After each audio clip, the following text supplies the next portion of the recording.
Pelecehan seksual adalah perilaku atau tindakan seksual yang tidak diinginkan yang menyebabkan pelanggaran, ketidaknyamanan, dan dapat berbahaya secara fisik dan mental bagi korban. Korban merasa terintimidasi, tidak nyaman, malu, ataupun terancam. Ternyata banyak sekali kasus pelecehan seksual yang terjadi baik di tempat kerja, kampus, sekolah, kereta, bus, dan lain-lain.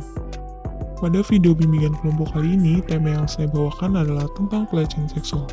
Mari simak video berikut. Bismillahirrahmanirrahim. Assalamualaikum warahmatullahi wabarakatuh. Waalaikumsalam warahmatullahi wabarakatuh. Gimana kabarnya teman-teman semua? Alhamdulillah. Alhamdulillah baik ya. Gimana lancar puasanya? Alhamdulillah. Alhamdulillah. Semoga kita diberikan kekuatan dan kesehatan sampai nanti ya.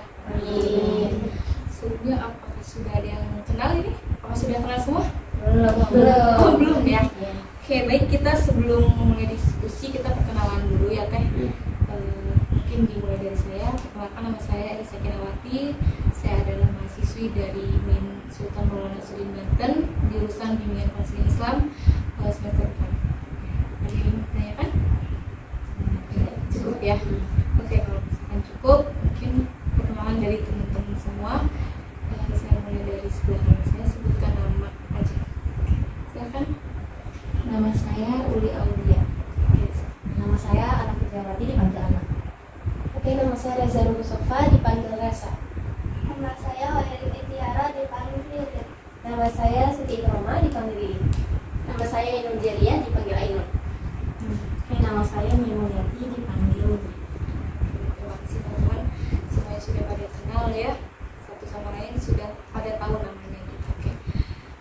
Sebelum memulai diskusi kali ini, marilah kita berdoa bersama-sama. Berdoa dimulai.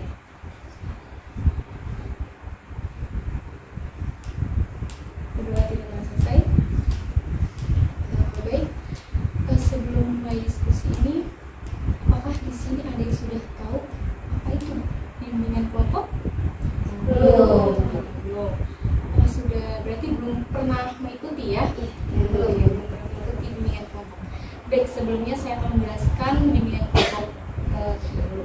Jadi bimbingan kelompok itu adalah suatu layanan bimbingan dan konseling yang bertujuan untuk membantu para anggota kelompok ini untuk menyalurkan atau mengembangkan potensi, minat, dan bakatnya melalui dinamika kelompok. Yang dimana dinamika kelompok itu adalah situasi atau kondisi dari para anggota kelompok ini agar aktif atau berpartisipasi untuk menjawab, merespon, maupun menanggapi topik yang akan kita bahas nanti. Nah, kemudian yang saya harapkan kita bisa mencegah dari permasalahan-permasalahan yang akan kita bahas nanti untuk tidak terjadi kepada diri kita. Saya juga berharap sama teman-teman semua untuk sukarela mengungkapkan pendapatnya, mengungkapkan argumentasinya, saling terbuka, tidak adanya unsur keterpaksaan.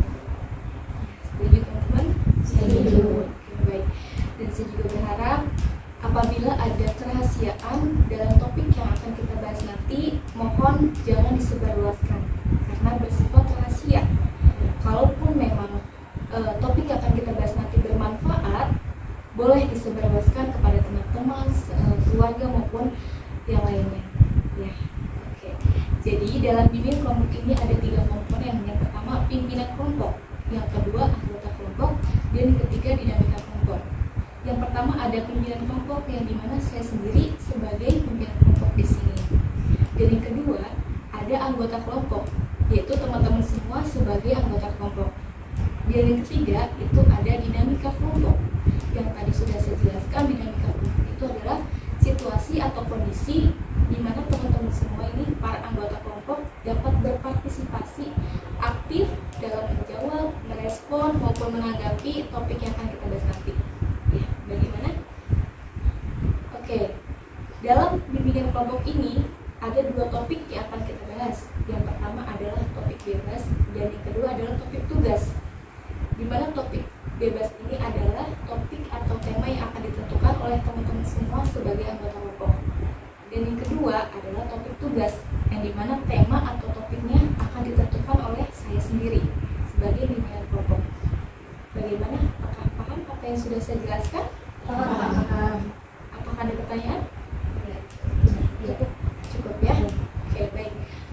cukup. Sebelum kita memulai diskusi pada kali ini, kita ice breaking dulu kali ya, biar nggak tegang gitu, biar kita santai gitu ya.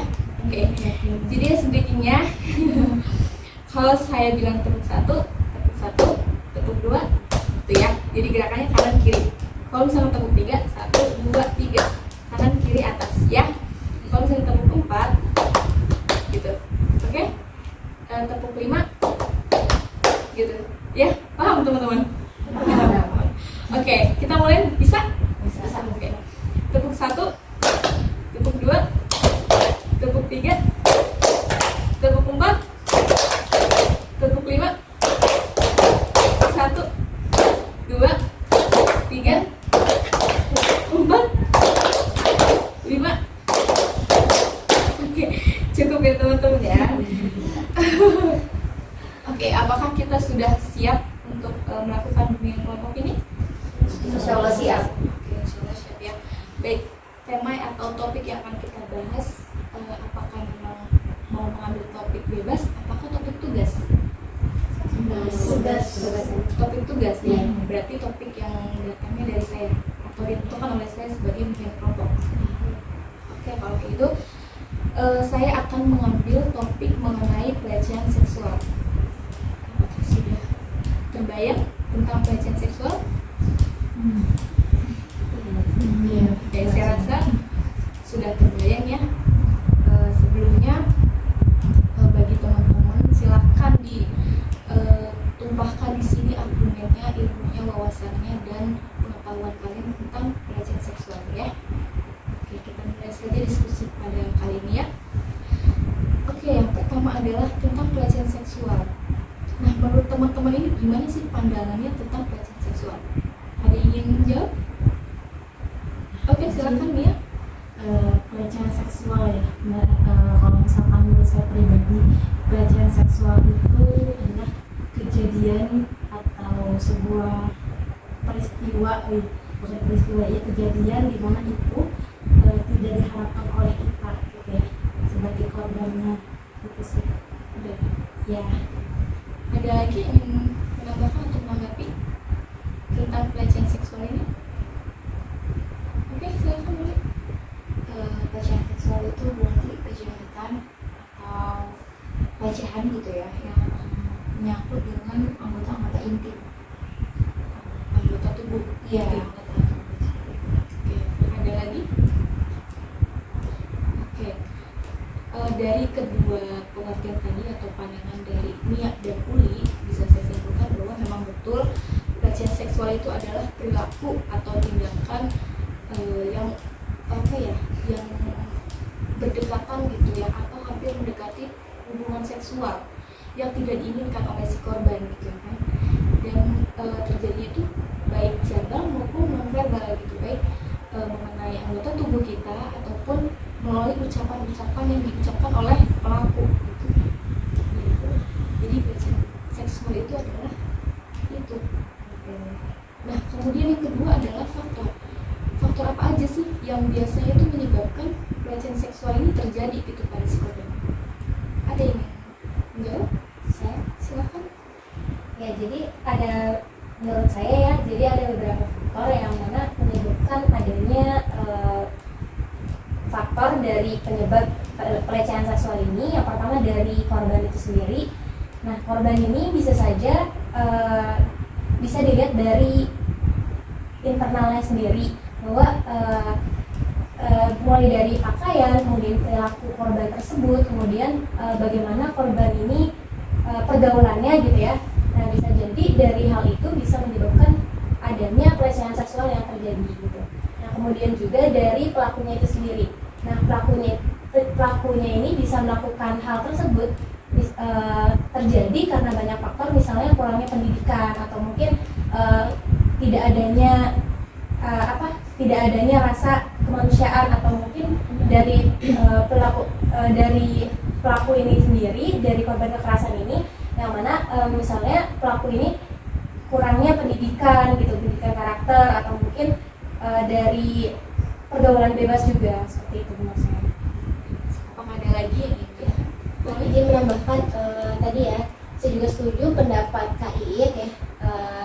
Mungkin kalau dari pelakunya sendiri ya mungkin ada gangguan gitu, gangguan jiwa gitu, sehingga kalau melihat perempuan ini gitu, dia tergoda gitu tuh, nafsu gitu, mungkin nafsu gitu.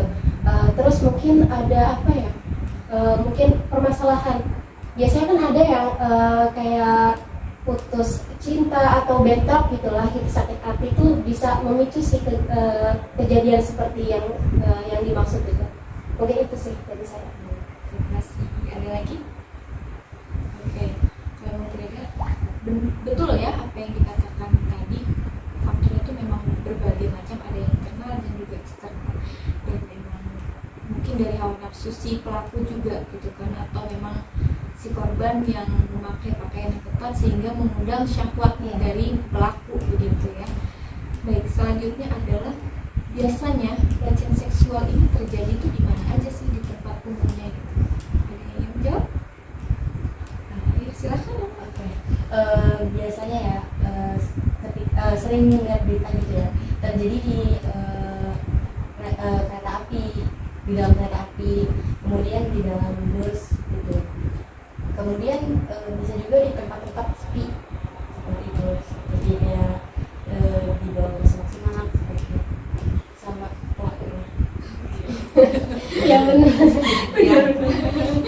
Oke, laki-laki mungkin nambahin ya. Oke, silahkan ya. Nah, tadi ya, tempat-tempat pelecehan seksual yang sudah dijelaskan sama anak gitu ya, memang itu tempat-tempat yang familiar gitu ya untuk pelecehan seksual. Tapi ada tempat yang paling kita sering temui, yang paling kita sering rasakan gitu, makanya kita juga sering ke situ, gitu di kampus. Itu juga sudah marak banget gitu ya, apalagi mendengar cerita-cerita teman saya sendiri gitu. Kadang mereka tuh merasa mereka dilecehkan. Kan pelecehan seksual itu menurut saya bukan hanya sebagai fisik, tapi dari tadi gitu, maksudnya verbal dan non-verbal itu juga ada gitu. Jadi mereka tuh merasa bahwa misalkan ada banyak kasus juga ya sekarang, bahkan berita juga gitu. Menurut saya emang tempat apa ya, dari kampus atau mungkin dari tempat-tempat pendidikan yang lain pun Sekolah pun iya, sekolah nggak dipungkiri. benar gitu. Bahkan bukan hanya sekolah, yang notabene itu agama, yang pesantren misalnya, itu kan banyak banget terjadi gitu. Itu banyak apa ya, tempat-tempat yang sekarang ya menurut kita itu tempat aman tetapi tidak aman. Terima kasih ya. Iya, baik, memang betul apa yang dikatakan tadi. Kalau di tempat umum juga marak ya pelecehan seksual tersebut, karena sudah banyak sekali korban-korbannya, baik itu verbal maupun non verbal gitu kan, yang membuat si korban ini kita juga nggak nyaman gitu kan.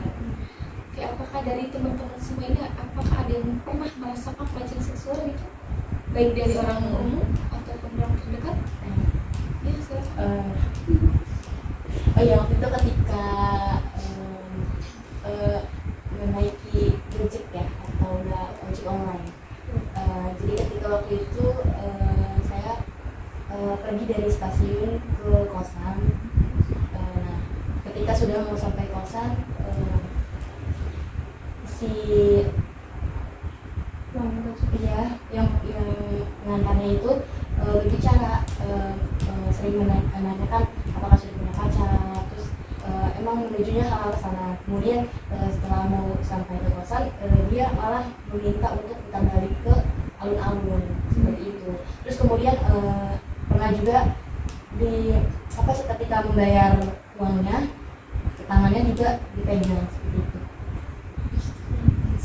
Itu dialami oleh pribadi ya. Oke, dan itu mungkin memang tidak nyaman ya kan bagi kamu, karena si korban juga ya. Terus setelah itu apa yang kamu lakuin? Yang aku lakuin, aku benar-benar menolak buat ajakan itu. Baik, yang tadi sudah dijelaskan juga dan juga ada pengalaman dari anak. Nah, menurut teman-teman ini ketika menjadi korban, apa sih yang kalian lakuin gitu? Ketika menjadi seorang anak gitu, kalau di posisi korban, apa yang kalian lakuin?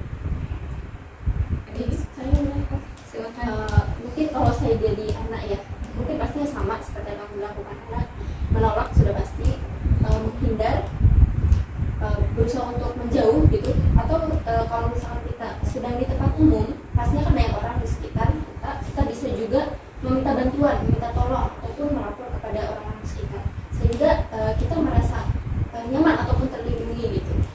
Pokoknya kita kalau sebagai pelaku, mohon maaf, sebagai korban dari pelecehan seksual sebisa mungkin kita harus speak up, kita nggak boleh tinggal diam, kita harus berani mengungkapkan gitu. Sebisa mungkin untuk kalau bisa kita bisa berteriak ya, walaupun memang mungkin kita tahu kita bisa berteriak ataupun meminta bantuan di sebelah kita, atau ketika kita ada di tempat umum seperti kereta kita bisa minta tolong Pak, tolong saya gitu dia ini, ataupun dengan bahasa-bahasa tubuh yang mungkin bahasa isyarat yang mungkin bisa dikatakan seperti itu. Mungkin itu juga sih bisa membantu sih. Memang betul ya, kalau misalkan kita menjadi korban kita boleh berteriak gitu supaya kita dapat perlindungan dari orang-orang sekitar kita, dan kita juga bisa memfoto atau memvideo pelaku supaya kalaupun kita melapor kita bisa ada bukti gitu. Jadi yang pelaku ini bisa ditangkap dan dihukum sewajarnya gitu apa yang dia lakuin. Baik, mungkin itu saja diskusi kita kali ini. Mungkin dari teman-teman akan ada yang menyimpulkan dari diskusi tadi yang sudah kita bahas. Saya bukan menyimpulkan ya, saya mau memberikan satu mungkin sedikit tanggapan mungkin ya, karena tadi belum disampaikan.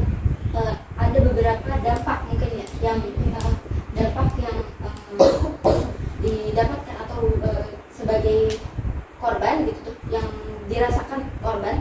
Pastinya yang pertama yaitu tentunya korban pasti akan trauma gitu, dan kejadian apa yang sudah mereka alami gitu. Pastinya trauma. Kemudian bisa juga si korban itu karena sudah pernah mendapatkan perlakuan seperti itu,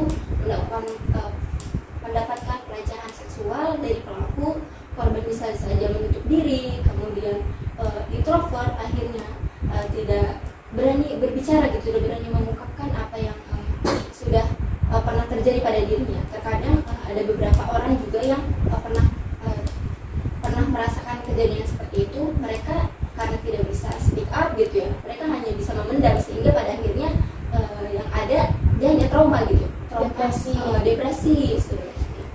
Mungkin itu sih ya dari saya. Baik, terima kasih ya. Iya, memang betul tadi dari kelasnya juga berdampak banget sama si korban, karena memang sangat merugikan untuk korban ya, sangat merugikan dan berdampak negatif sekali untuk korban. Baik, mungkin ada yang menyimpulkan? Coba menyimpulkan ya.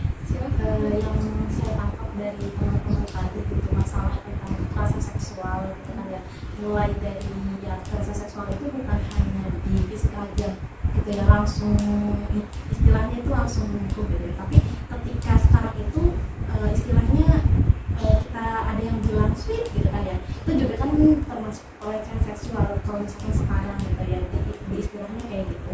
Bahkan ya kekerasan seksual itu bukan kekerasan seksual sih ya, lebih kepada pelecehan seksual ya.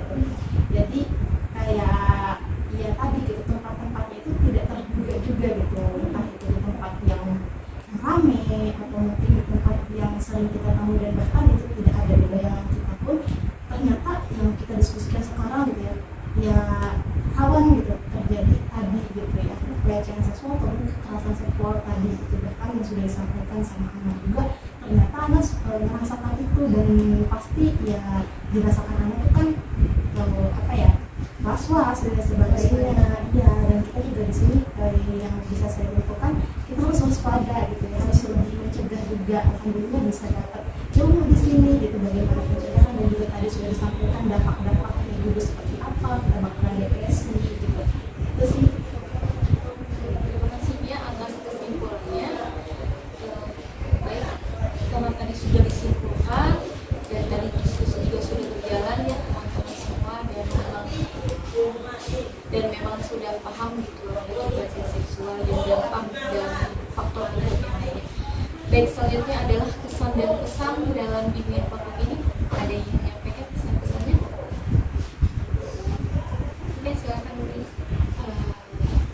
ini sangat menarik ya, karena untuk pembelajaran kita juga, terus sebagai ilmu atau ilmu yang membentengi kita gitu. Kalau suatu saat terjadi di diri kita, kita tahu cara mencegahnya, apa yang harus kita lakukan gitu. Terus di tempat ramai pun kita harus waspada gitu. Pesannya kita harus berwanti-wanti ya gitu dalam berpakaian, jangan sampai pakaian kita tuh mengundang syahwat gitu ya. Setidaknya walaupun emang laki-laki itu didominasi oleh nafsu, tapi setidaknya kita menjaga untuk tidak mengundang nafsu itu gitu. Seperti itu. Terima kasih ya kepada Ibu yang sudah memberikan kesan-pesannya. Memang diskusi ini karena sudah berakhir dan kesan-pesan juga sudah tadi disampaikan oleh Uli, kesimpulan juga tadi sudah disampaikan oleh Nia. Kita mengatur jadwal untuk pertemuan selanjutnya bagaimana, karena materi pelecehan seksual ini atau pembahasan topik pelecehan seksual ini masih panjang gitu, karena tidak akan selesai dibahas satu pertemuan saja gitu kan. Banyak sekali mungkin dari teman-teman yang belum disampaikan di sini dan akan disampaikan nanti di pertemuan selanjutnya. Bagaimana untuk pertemuan selanjutnya? Kita akan melakukan kapan? Bisa minggu depan. Minggu depan, pada hari Di hari Itu kesenang pintunya sudah oh Sabtu. Iya. Oke, Sabtu di jam jam sudah goyangin pes 9. oh di jam 9. Iya. Oke, silakan. Oke, boleh deh di jam 9 minggu depan di hari Sabtu ya. Kita bakal bertemu lagi di sini dengan Fatini. Ya. Oke. Terima kasih sebelumnya untuk teman-teman yang sudah hadir, yang sudah meluangkan waktunya di sini, yang sudah berpartisipasi aktif untuk merespon, menjawab dan menanggapi topik yang kita bahas tadi. Harapan dari saya dan saya juga mencegah yang mewanti-wanti kepada kalian, semoga pelecehan seksual ini tidak terjadi kepada kita ya. Dan kita juga harus bisa menjaga diri, karena pelecehan seksual itu tidak hanya terjadi pada perempuan ya, laki-laki juga bisa dilecehkan dan bisa terjadi pada laki-laki ya. Ya, karena mungkin kalau laki-laki tidak lebih ke fisik ya, tapi mungkin ke perkataan atau yang lain ya. Jadi pesan saya, hati-hati saja, jaga diri dimanapun berada, tidak berpakaian ketat ya, berpakaian sewajarnya gitu sebagai seorang perempuan yang menutup aurat agar tidak mengundang syahwat bagi halayak umum. Baik, terima kasih untuk waktunya, untuk segala waktunya dan juga sudah mengorbankan tenaganya untuk kesini, pikirannya juga. Saya mengucapkan banyak terima kasih kepada teman-teman. Kurang dan lebihnya saya mohon maaf. Assalamualaikum warahmatullahi wabarakatuh. Waalaikumsalam warahmatullahi wabarakatuh.